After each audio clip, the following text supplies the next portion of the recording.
Hi, this is a reminder video for the breathing component of the seminar you attended. And because most of my seminars will include various types of breathing, I've put a few together. Now the first one is burst breathing. Don't worry if you didn't see this at the seminar. Burst breathing is really useful. One of my clients said, this is just like what you do in childbirth. And what are you trying to do in childbirth? You're trying to take your attention somewhere. You're trying to mitigate the pain that you're experiencing. So I find burst breathing is good for any acute situation, whether it's a food craving, a cigarette craving, a real feeling of anxiety that's coming up. So the method is simply breathe in and then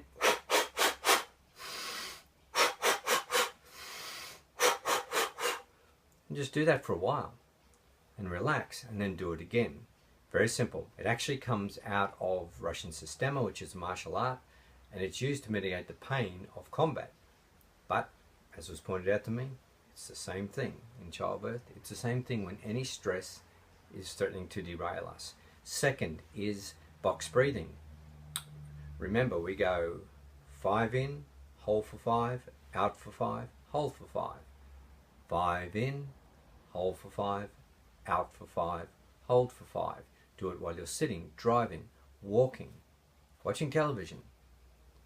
And so it's just taking that long breath in and hold. 2, 3, 4, 5, out, 2, 3, 4, 5. And then you breathe in again.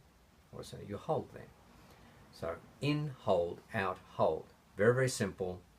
As was explained at the seminar, this was what the Navy SEALs developed to reduce anxiety and with the enormous stress placed upon them in their training and combat. The third is the Wim Hof Iceman breathing. Now I encourage you, if you really want to look further into this, you can Google him, you can do his courses, but I'm giving you a breakdown of it. And basically the breath looks like this. Set a timer for 3 minutes, do it for 3 minutes. You will feel good afterwards. And then, as I've mentioned in the seminar, if I showed you this one, you can do something like at the end breathe out and then just see how many push-ups you can do. Remember, you always care for yourself. If your body can't stand push-ups, don't do it. Do something else or nothing. Just sit and relax.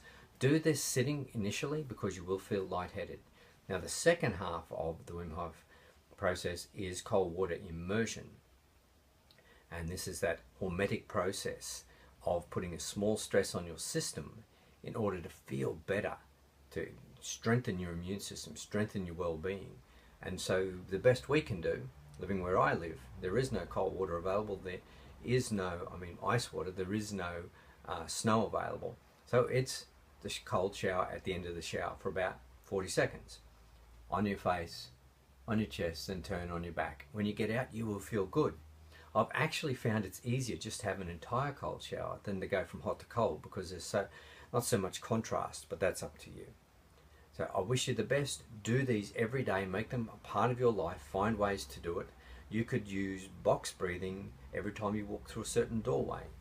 You could use box breathing when driving, perhaps every time you come to a traffic light.